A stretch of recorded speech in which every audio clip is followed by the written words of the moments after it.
demigod, being pleased by sacrifice, will also please you. Thus nourishing one another, it will reign general prosperity for all. Yes, this is a very important point. The godless society, they are thinking that everything is being done by nature. Nature is there, but there is a controller of nature. Just like this electricity. Electricity is natural power, but there is a powerhouse and there is a resident engineer. Similarly, everything supplied by nature, water supply, heat supply, air. So there is a controller, and he is called demigod. They are all appointed servants by the Supreme Lord. It is simply foolishness that nature is working automatically. This is rascaldom. They do not know. The so-called scientists who are thinking that everything is going on automatically. Yes, it is going on automatically, just like the government affairs are going on automatically. A child can say that everything is going automatically. But a person who knows the government, the constitution, he knows how departmental managements are going on. That is the difference between the so-called foolish person and one who knows the thing. One who knows the things, he knows that everything is controlled by a person. That person is called demigod. So we have to satisfy. Therefore the yajna, sacrifice is recommended. So that is mentioned here. The demigod being pleased by sacrifices. Just like to the income tax officer. If you pay regularly your income tax, then there is no trouble. Everything will go on. Otherwise, the state will enforce to exact income tax. So we are receiving heat from the sun. Similarly, we are receiving rain. Don't you think that we have to pay some tax? That is required. That is enjoined in Vedic literature. You must. Therefore, so many sacrifices are recommended. If you do not offer those sacrifices, then there will be irregularity of rain, irregularity of heat, excessive cold, and people will suffer. This is the process. They do not know it. Read it, part. The demigods are empowered administrators of material affairs. Yes, the demigods are empowered administrators of material affairs. How can you deny the existence of demigods? Wow. The supply of air, light, water, and all other benedictions for maintenance of the body and soul of every living entity are entrusted to the demigods, who are innumerable assistants in different parts of the body of the Supreme Personality of Godhead. Just like my body, different limbs are working and helping me. I want to go somewhere. The limbs or the part which is called leg, they will carry me. Similarly, by the supreme order of Krishna, all these demigods are acting just like my different parts of the body are acting. Yes, go on. Their pleasures and displeasures are dependent on the performance of yajnas by human beings. Some of the yajnas are meant for satisfying the particular demigod, but even in so doing, Lord Vishnu is worshipped in all yajnas as the chief beneficiary. Just like if you obey the department, say the police department, You are obeying the police department means you are obeying the government. Nobody can manufacture a police department and force you to obey. Because it is one of the important departments of government, therefore, as soon as there is police hands up, you have to stop. You may be very rich man, millionaire, but you have to obey the orders of the police, otherwise you will be prosecuted. And where from? That man is an ordinary man. Simply he stops you. Why do you stop? Because you obey the government. Similarly, all obeisances offered to the demigods, they are meant for giving obeisances to the Supreme Lord. That is the beginning. Wrong. It is stated also in the Bhagavad Gita that Krishna himself is the beneficiary of all kinds of godliness. Yes, taxes. Treasury department collecting taxes. That is not the tax officer or the treasurer is collecting for his personal self. He is collecting for the government. Similarly, these demigods accepting these different kinds of sacrifices, they are on account of the Supreme Lord. Therefore, ultimately you have to satisfy the Supreme Lord. So, in this age, it is very difficult to satisfy all the demigods differently. People are so much harassed. The best thing is to satisfy directly the Supreme Lord. And what is that simple method? Just chant Hare Krishna.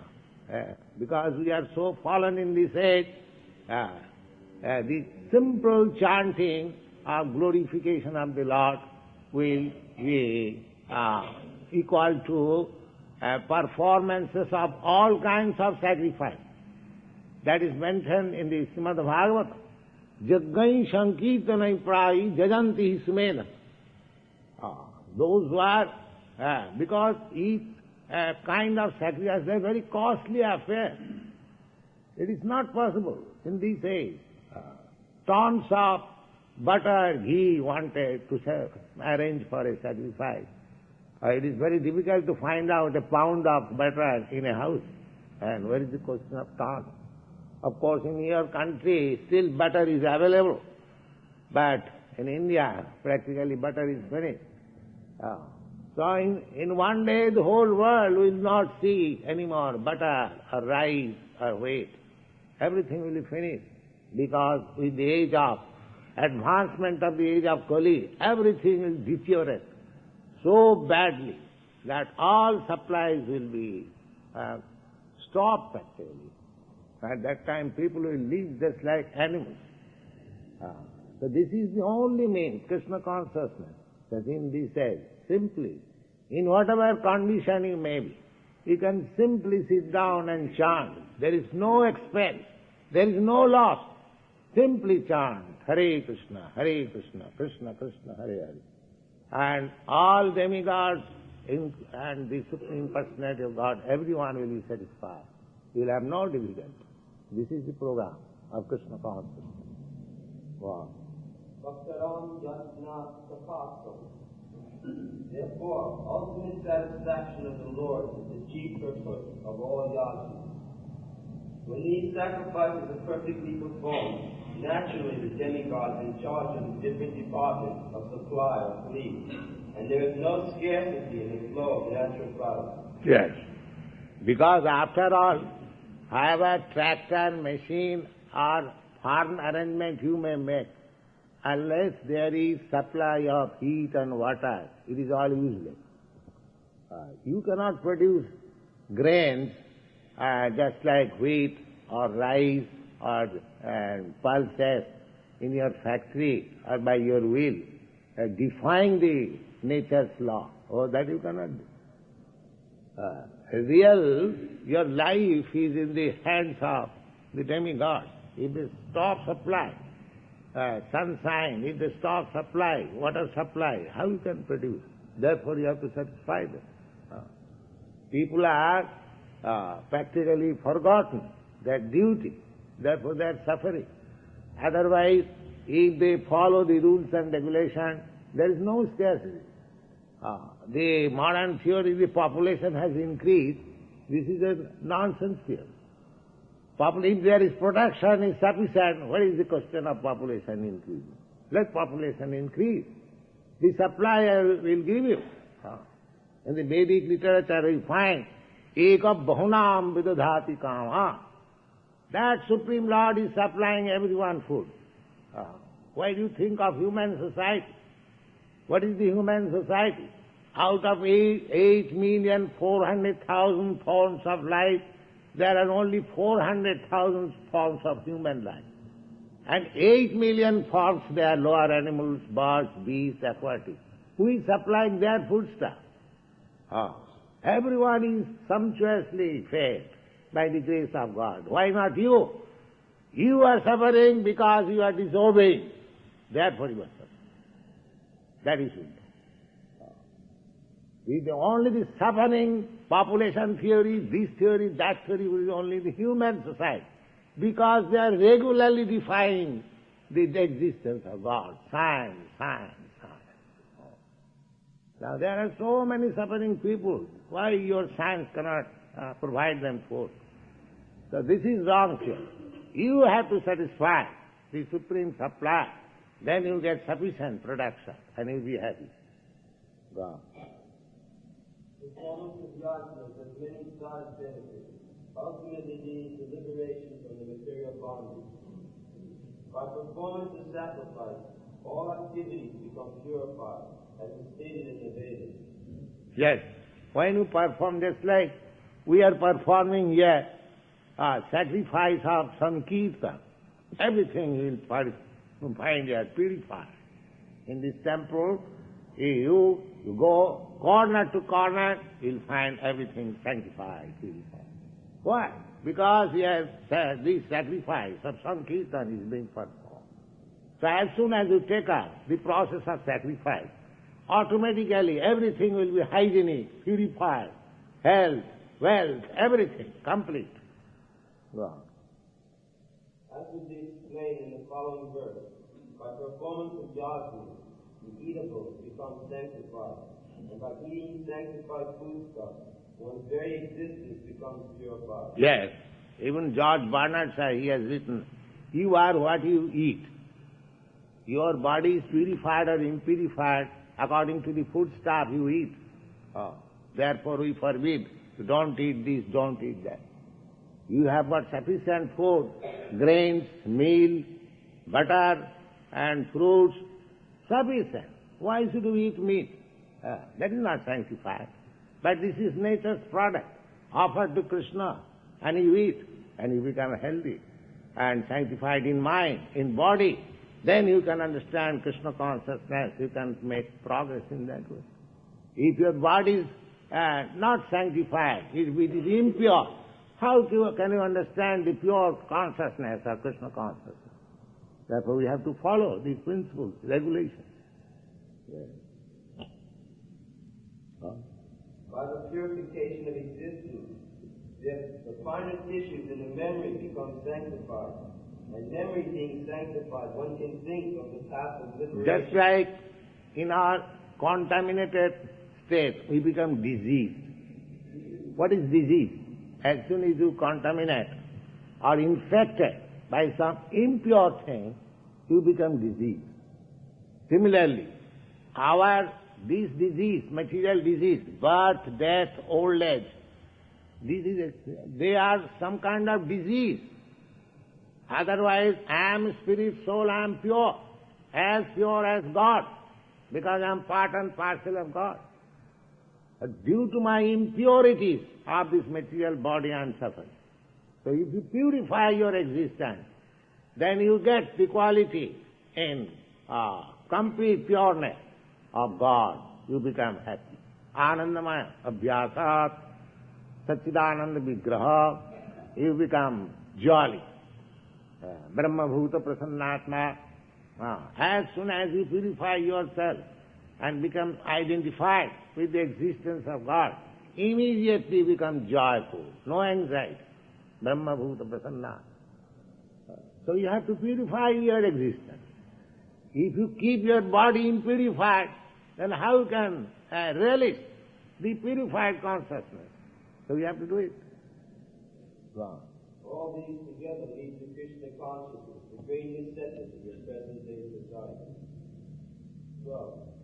In charge of the various necessities of life, the demigods, being satisfied by the performance of yajna, supply all needs for man. But he who enjoys these gifts without offering the demigods in return is certainly Yes. Let's see, a strong word is used. Suppose there is mention, there is a recommendation that you should perform Surya Yoga. Surya means the sun. The sun is supplying you so much heat, warmth, and don't you want to give in some tax or satisfying by sacrifices? So that is our duty. If you are receiving from me so many things, and if you do not at least acknowledge your gratitude, then you are a thief. We are receiving so many benefits through the agents of the Supreme Personality of Godhead, and if we do not acknowledge Him, though God is great, He is so kind, in spite of our so many faults, He is supplying us nice food stuff, nice everything. So how much ungrateful the human society has become, just imagine. And they want peace and prosperity. Nonsense. Where is peace and prosperity? You must suffer. You must suffer. That is your due. Wrong. 13. The devotees of the Lord are released from all sins because they eat food which is offered first for sacrifice. Yes, devotees, how much they are grateful. Krishna Prasad. Krishna, you have sent so nice fruit, nice flower, first of all you enjoy. Oh, God is very satisfied. Just like a boy. My dear father, this sweetmeat is very nice, you take. A father knows the sweetmeat was purchased by him, where the boy can get the sweetmeat. But because the son is offering to the father in love and affection, father says, oh, give me, it's very nice. Therefore, we cannot offer any Krishna. Krishna is self-sufficient. He does not require your offering of this food stuff, that food. But if you offer with affection and love, He accepts. And as soon as Krishna accepts, your life is sanctified immediately. Therefore you should eat Krishna Prasadam, nothing more. Not in the hotel, not in the restaurant. Simply Krishna Prasadam.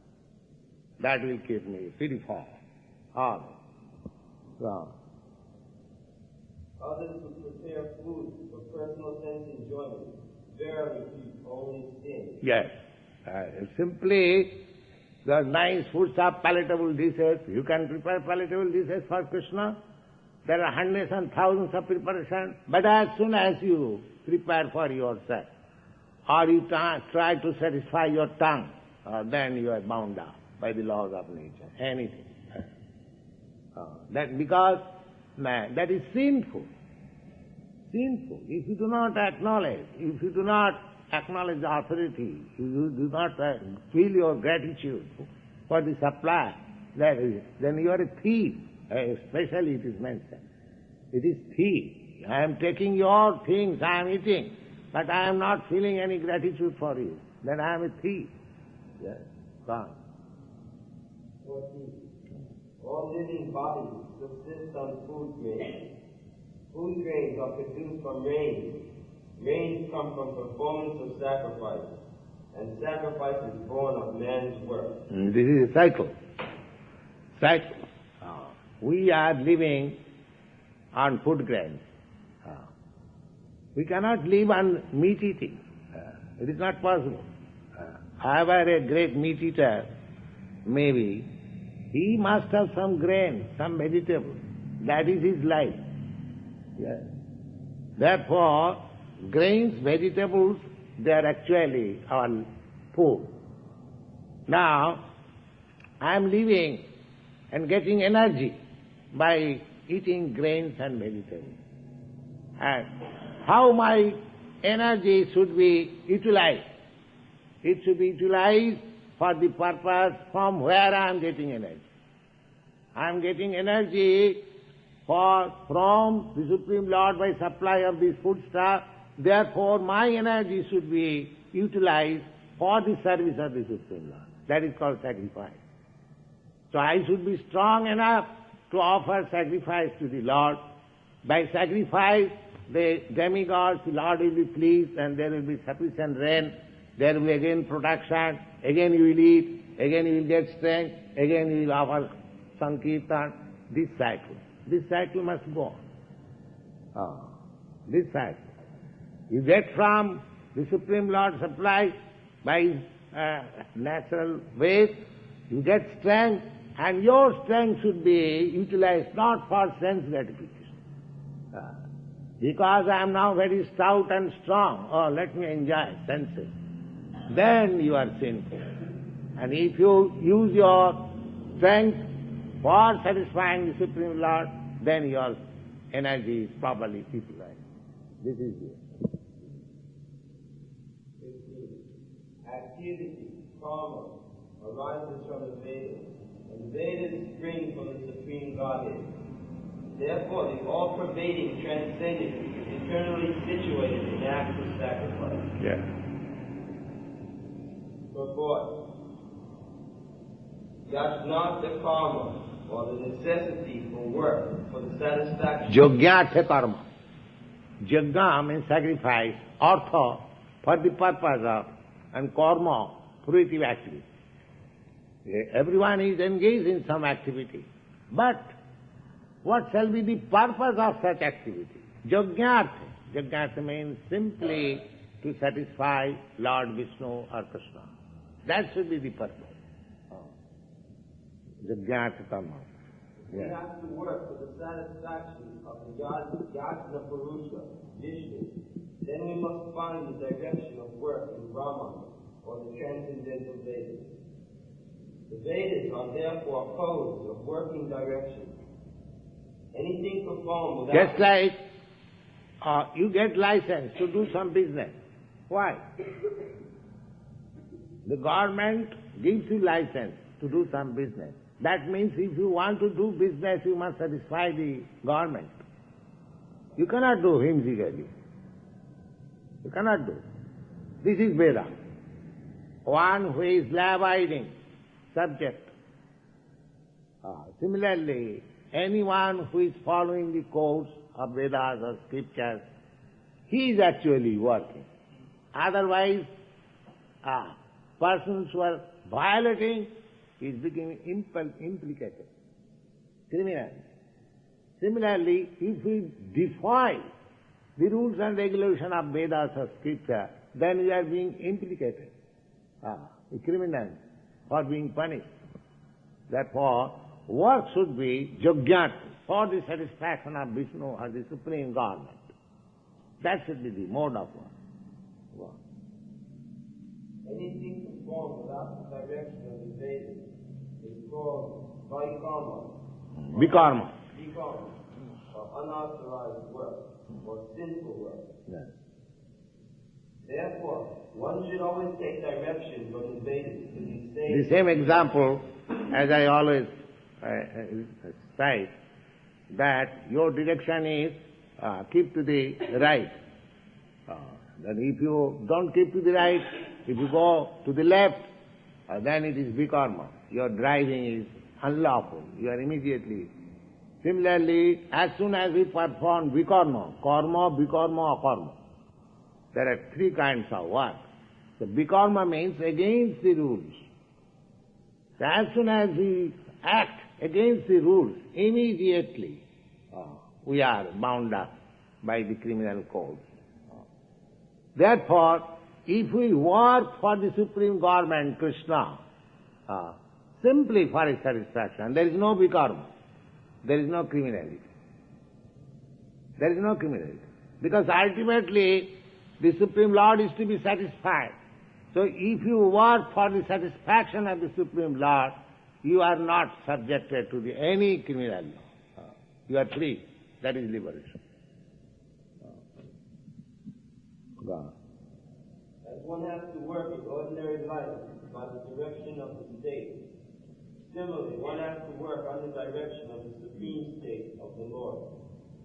Such instructions in the Vedas are directly manifested from the breathing of the Supreme Personality of Godhead. It is said, all the four Vedas, namely the Rig Veda, Yajur Veda, Sam Veda, and Atharva Veda, are emanations from the breathing of the great personality of Godhead. The Lord, being potent, can speak by his breathing air, as is confirmed in the Brahma Samhita. Yes. We should not think how it is that Lord gave his laws through breathing.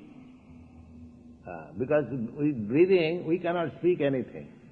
That means I am calculating the strength of God with my capacity.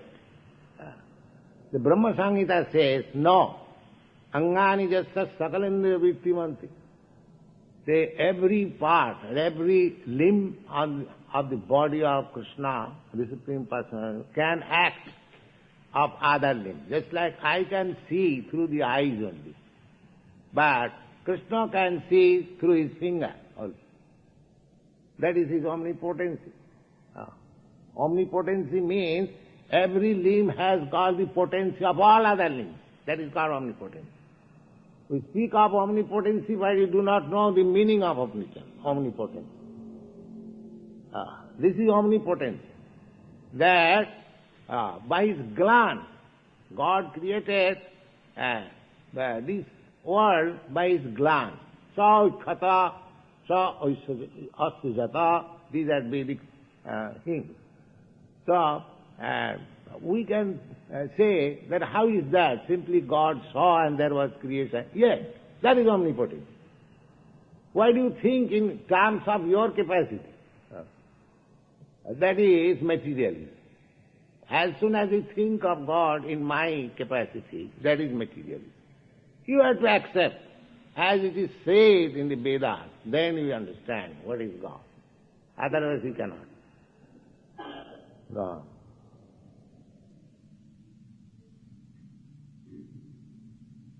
The Lord, being potent, can speak by breathing air, as is confirmed in the Brahma Samhita. For the Lord, as omnipotent, performs through each of his senses the actions of all other senses. In other words, the Lord can speak through his breathing, and he can impregnate by his eyes. It is said that he glanced over the material nature and thus fathered all the living entities. So, after impregnating the conditioned soul into the womb of material nature, he gave his direction in the Vedic wisdom as to how such conditioned souls can return home back to God. We should always remember that the conditioned souls in material nature are all eager for material enjoyment. And the Vedic directions are so made that one can satisfy one's perverted desires, then return to Godhead, having finished his so-called enjoyment. It is a chance for the conditioned souls to attain liberation. Therefore, the conditioned souls must try to follow the process of yajna by becoming Krishna conscious. Those who have not followed the Vedic injunction may adopt the principles of Krishna consciousness, and that will take the place of performance of Vedic yajna. 16. My dear Arjuna, a man who does not follow this prescribed Vedic system of sacrifice certainly leads a life of sin. For a person delighting only in the senses lives in vain. Purport. Yes, this is very important. Very important. Go on. The Mamonist philosophy of work very hard and enjoy sense gratification is condemned herewith by the Lord. For those who want to enjoy this material world, the above-mentioned cycle of sacrifices is absolutely necessary. One who does not follow such regulations in living is living a very risky life, being condemned more and more.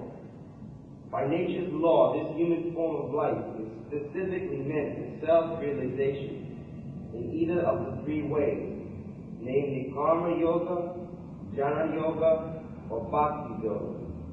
There is no necessity of rigidly following the performances of the prescribed yajnas. Such transcendentalists are above vice and virtue. But those who are engaged in sense gratification require purification by the above-mentioned cycle of yajna performances. There are different kinds of activities. Those who are not Krishna conscious are certainly engaged in sensory consciousness, and therefore they need to execute pious work. The yajna system is planned in such a way that the sensory conscious persons may satisfy their desires without becoming entangled in a reaction to such sense-gratifying work. The prosperity of the world depends not on our own efforts, but on the background arrangements of the Supreme Lord, directly carried out by the demigods. Therefore, these sacrifices are directly aimed at the particular demigods mentioned in the Vedas. Indirectly, it is the practice of Krishna consciousness, because when one masters the performance of yajna, one is sure to become Krishna conscious. If, having performed yajna, one does not become Krishna conscious, such principles are counted as only moral codes. One should not, of course, limit his progress to the point of moral codes, but should transcend them to attain Krishna consciousness. Krishna consciousness is transcendental. Moral codes, they are up to material perfection. Of course, one who has not attained material perfection, he cannot attain to Krishna consciousness. Just like one who has not passed his graduation in the university, he cannot take up law course. That is law in India. But one who has taken to the law course, it is to be understood that he has passed his graduation in the college. Similarly, one who has taken Krishna consciousness as seriousness, then it is to be understood that he has performed all kinds of sacrifice. That is the reason. But one who is not Krishna consciousness, he must abide by the rules of sacrifices. But in this age, it is very difficult to follow all the rules and regulations of sacrifices. Therefore, it is the greatest gift of Lord Chaitanya that you come directly to Krishna consciousness, everything will be done. So Krishna consciousness is so nice. Immediately you rise to the transcendental platform, simply by chanting Hare Krishna. 17. One who is, however, taking pleasure in himself, who is illumined in himself, who rejoices in and is satisfied with himself only, fully satiated, for him there is no duty. Here it is plainly said by Lord Krishna, the self, one who is taking pleasure in self. How we can take pleasure in self? As soon as we engage ourself with the Supreme Self, that is enjoy. Anandamaya Abhyasa, the Supreme Lord is joyful. Just like if you mix with a joyful society, a joyful person, then automatically you become joyful.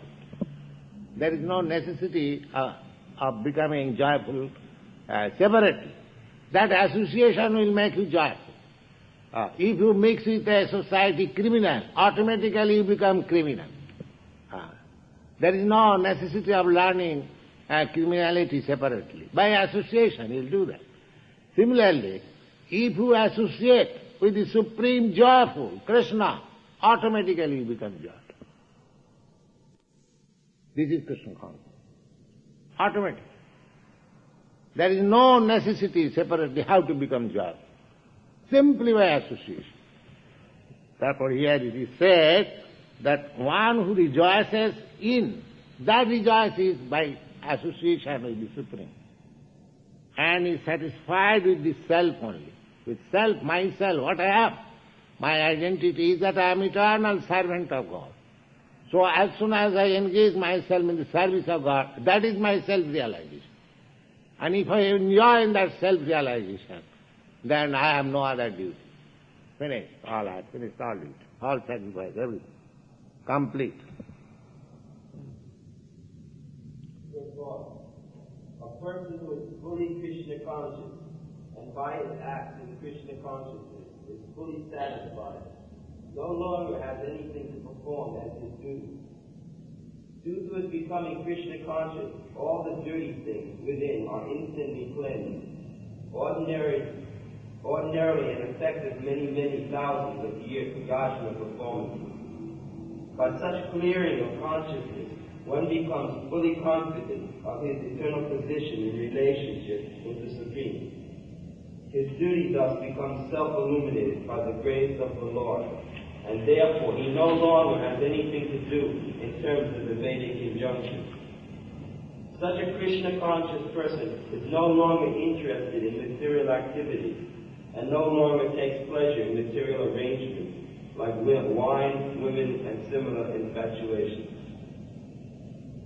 18. A self-realized man has no purpose to fulfill in the discharge of his prescribed duty, nor has he any reason not to perform such work, nor has he any need to depend on any other living being. 19. Therefore, without being attached to the fruits of activities, one should act as a matter of duty, for by working without attachment, one attains the Supreme. Purport. This Supreme is the personality of Godhead for the devotees and liberation for the impersonalists. A person acting for Krishna or in Krishna consciousness under proper guidance and without attachment to the result of the work is certainly making progress towards the supreme goal of life. Indirectly, Arjuna is told that he should fight the battle of Kurukshetra without attachment in the interest of Krishna, because Krishna wanted him to fight. To be a good man or a non-violent man is also a personal attachment, but to act on behalf of the Supreme... Yes, to be a good man, this consciousness is, I am very good man. Or to bad man, I am very bad man. But if you become Krishna conscious, I am neither good man or bad man, I am Krishna's man, that's all. Finish. Finish. Always says, I am Krishna's man. That's all. If Krishna wants to kill you, I will kill you. If Krishna says, you do that, I do that. That's all. I am Krishna's man. So he is immediately transcendental to all goodness or badness. All right, stop here. Any question? Yes.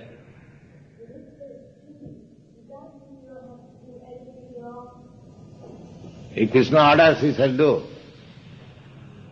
But not purposely at your whims.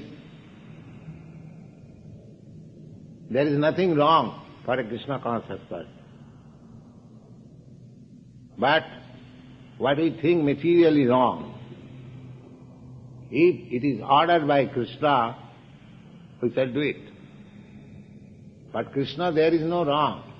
Just like the government orders somebody to be hanged, that means kills. So that does not mean the government becomes condemned. But if I kill, I immediately become condemned. The government is still pure, because for her purpose the government can order somebody to be hanged and somebody to be rewarded. Everything is justice. Similarly, when Krishna says, you do this, we have no consideration whether material calculation it is good or bad. That's all. But we cannot do on our own account, then it is implication. That is the technique. Don't think that we are now Krishna conscious, we are Krishna's person, we can do anything.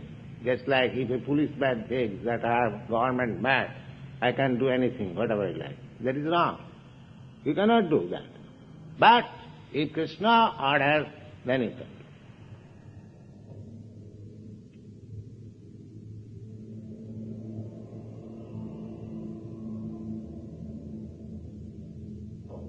Yes. Krishna tells Arjuna that he goes to sunlight. Why is it so? can't remember where, but I remember reading that Krishna told Arjuna he can go to the sun planet by worshiping. Why did he say that? If I say that you can go to Santa Fe, what is the harm? What is wrong there? We'll go to the sun planet by worshiping. Anywhere, if Krishna says that you can go to the sun planet, what is wrong there? Why not you go to Krishna? And if Krishna desires that he should go to sun planet, then he will go. What is wrong there? There is nothing wrong. You have to act what Krishna says. It doesn't matter what he says. You should not select Krishna's order according to your choice. You should accept Krishna's order by Krishna's choice. If Krishna says you go to hell, yes, I am going to hell. That's all. Sargavaparga narakesha vitullatha darshana. For a Krishna conscious person, there is no distinction that this is hell, this is heaven. That's why we have come here to preach Krishna consciousness. We have no distinction between Los Angeles and Vrindavan. Wherever we are, I am in Krishna consciousness, that is Vrindavan. That's all. I don't live in Los Angeles or anywhere. I live in Krishna consciousness. I preach Krishna consciousness. Therefore I live in Krishna. So your principle should be like that. You be full in Krishna consciousness, you forget all other things. Krishna is all pervading, therefore your living is all pervading.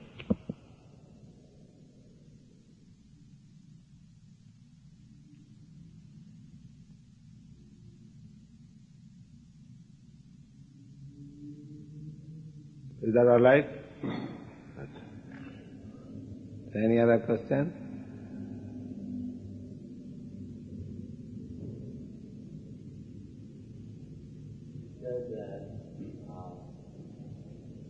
As the age of economy progresses, there will be no more butter. Yes, it has already begun. You are killing cows, the source of butter. Now, time will come, there will be no more cows. Misusing. Then where will you get butter? You cannot manufacture in your factory cow or butter.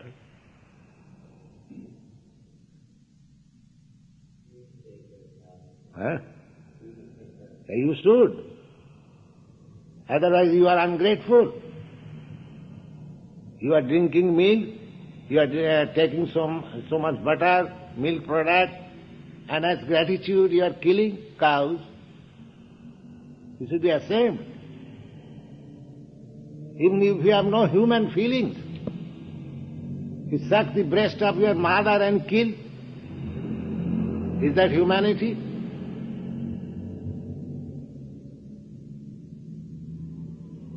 So, this will be, in due course, the milk supply will be stopped. That is stated in the Srimad Bhagavatam.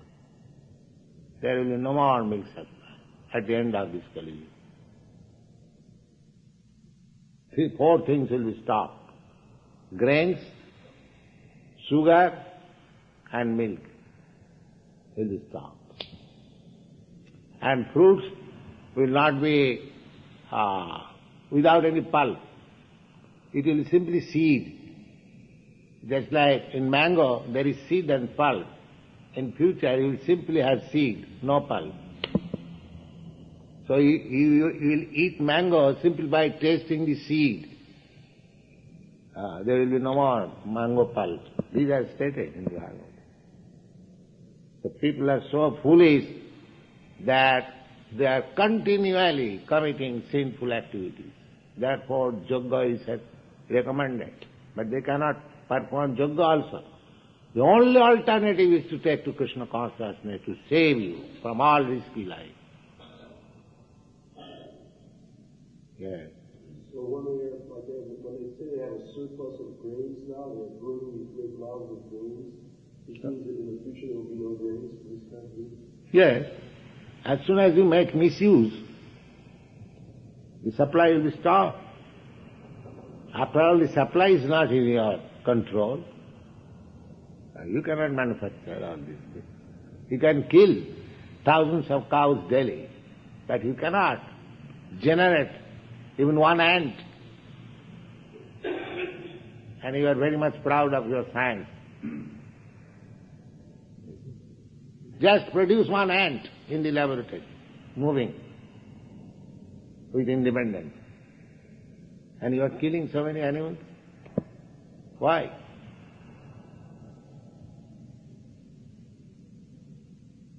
So how long this will go on?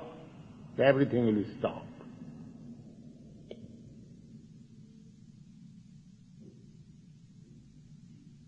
Just like a child, mother is giving good, nice food stuff and is spoiling. So what the mother will do? All right, from tomorrow you will not get. That is natural.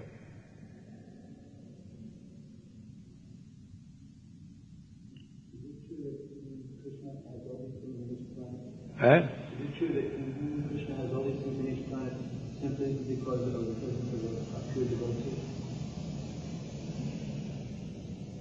No, Krishna appears not in consideration of this planet, but just like there is a headquarters of the governor or some government officer in a particular place. Similarly, when Krishna appears in this universe, he comes in this planet, in that Mathura Vrindavan. Therefore it is called so sanctified. Whenever he appears there. And that Vrindavan happens to be situated within this planet. So this planet is very fortunate in that sense. Yes. Yes? When people realize there's no more butter, when they get attached to other things, when they realize it's stable. What is that?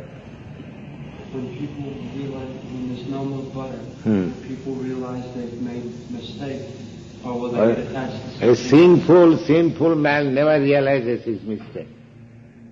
Therefore he is miscreant. If you ask any miscreant, any criminal, so you have done wrong, he will be angry.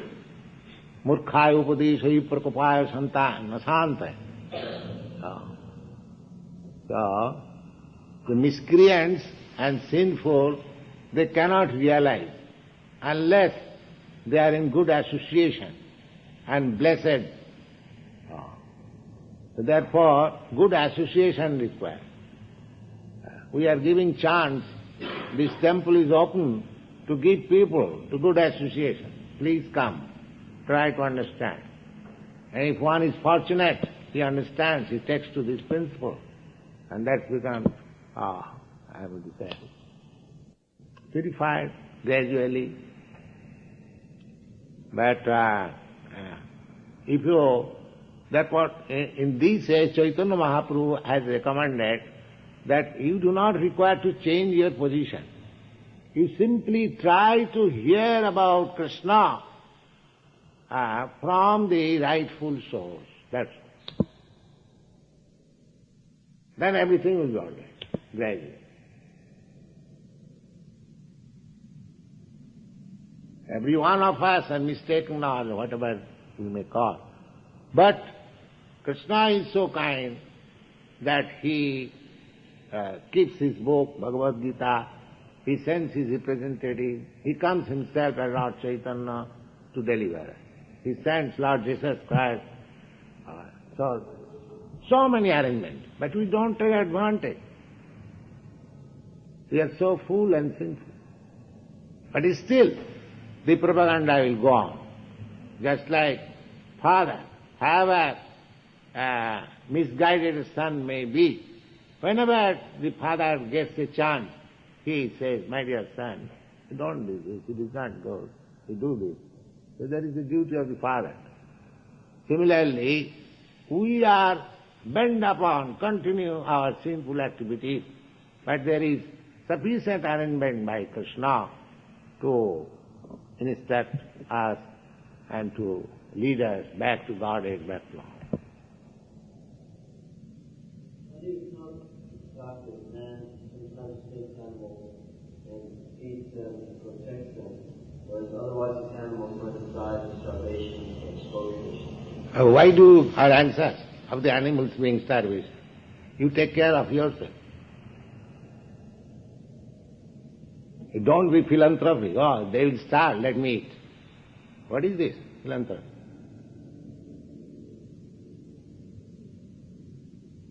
Krishna is supplying food. If he dies out of starvation, it is Krishna's responsibility. Nobody dies of starvation. That is a false theory. Have you seen any animal dying of starvation? Have you got any experience? Have you seen any bird died of starvation? There is no question of starvation in the kingdom of God. We are manufacturing this theory for our own satisfaction, sense satisfaction. There is no question of starvation in the law of God. Elephant eats 100 pounds at a time. Who is supplying foodstuff? There are millions of elephants in the African jungle, in Indian jungle. They require 100 pounds at a time to eat. Who is supplying food?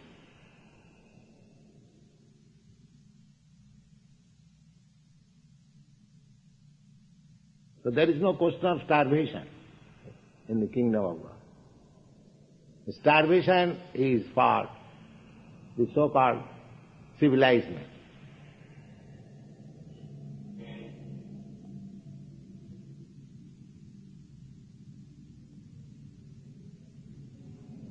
Yes. Man wasn't meant to eat. Why in nature do the other animals still eat? Are you other animals? Well, we're all animals. How do you count amongst the animals?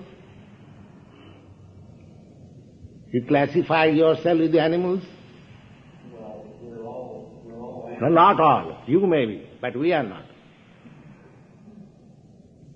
Do you like to be classified with the animals? No, do you like yourself? Do you like to be classified? I don't feel that I'm better than the animals. Huh?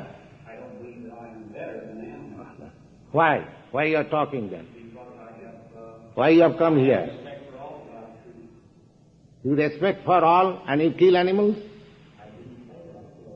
Then, why do you say that? What is your question? Why, if man was not meant to eat meat, that in nature, the animals eat each other? What is the question I am going to ask? He's saying, why, if man is not meant to eat meat, then why is it that some animals eat meat? He's saying that since we are animals also now, we are not meant to eat meat, but other animals are permitted to. The other animals, they meet, but they follow the nature's law. They don't eat grain. No, you don't follow. Just like a tiger. A tiger eats meat. But tiger does not come to eat grains and fruits. But you eat meat and grains, fruits, milk, whatever you get, you eat. Why? Is that natural? Tiger will never come to claim on the grains. Oh, you have got so much grain, give me. No. Even there are hundreds of bags of grains, he don't care. But he will pounce upon it. That is his natural instinct. But why do you take grains, fruits, milk, meat, and whatever you get? What is this? You are neither animal nor human being. Misusing your humanity. You should think that what is suitable for me. A tiger may eat meat, it is a tiger. But I am not tiger. I am human being. And if I got sufficient grains, fruits, vegetables, and other things God has given, why should I go to kill a poor animal? This is humanity. You are animal plus human. If you forget your humanity, then you are animal.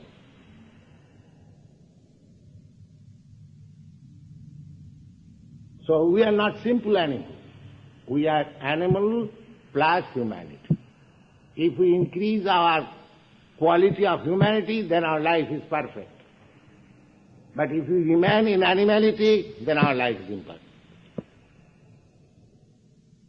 So we have to increase our human consciousness. That is Krishna consciousness. That is Krishna consciousness. What is the purpose of eating? To live. If you can live very peacefully, very nicely, with good health, by eating so many varieties of foodstuff given by Krishna, why should I kill an animal? This is humanity. Why should I imitate an animal? Then what is the difference between animal and human being? If you have no discretion, if you have no consciousness, besides that, scientifically, your teeth is meant for eating vegetables. The tiger has eat for eating meat. Nature has made it like that. It has to kill another, and therefore he has got nails, he has got teeth, he has got strength. But you have no such strength. You cannot kill a cow like that, pouncing like cow. You have to make slaughterhouse and sit down at your home. Somebody may slaughter and you can eat very nicely. What is this? You do like tiger. Pounce upon a cow and eat. You cannot do that.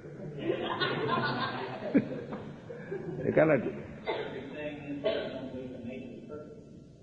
Nature's law, that is, tiger is made by nature's law in that way. So therefore, he can do that. You cannot do it. Your nature is different. You have got discrimination, you have got conscience, you are claiming civilized human being, so you should utilize this thing. That is Krishna consciousness, perfect consciousness.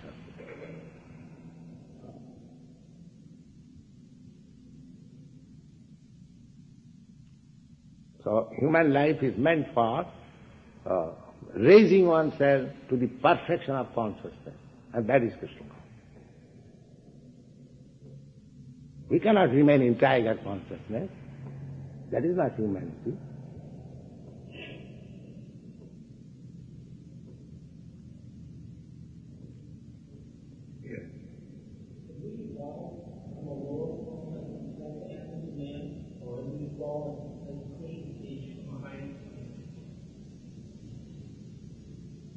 We've fallen from higher to lower, or we come from the very bottom, from plants into animals. Yes, naturally we've fallen from higher to lower. Then we make progress. Again come to this human being. This is a via media with good consciousness. If you utilize your good consciousness, then you go still higher, go to God. But if you don't use your higher consciousness, then go to down. This is going on. Cycle of birth and death. This human form of life is meant for self-realization, God-realization. If you don't use properly this life for God consciousness or Krishna consciousness and go back to the kingdom of God, then we have to suffer again in the 8,400,000 species of life cycle, one after another. That is our choice. So, the best choice is to take to Krishna consciousness or God consciousness, and the life is perfect.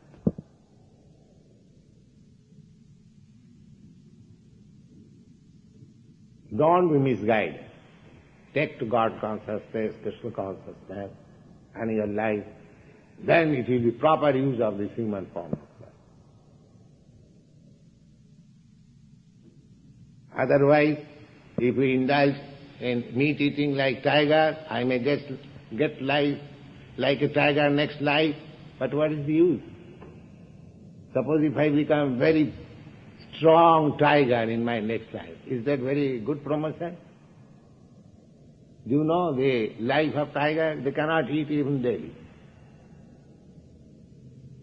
They pounce upon one animal and keep it secretly, and they eat for a month the decomposed flesh. Because it is not possible to get chance kill an animal. God will not give that such chance. You see? It is natural.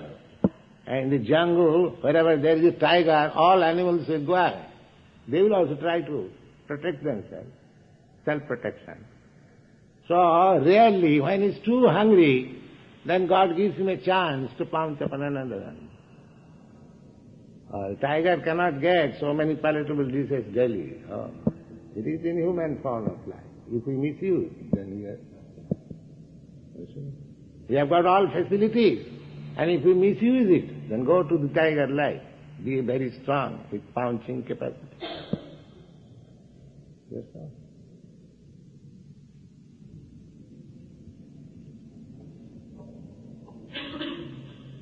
All right, chant, please.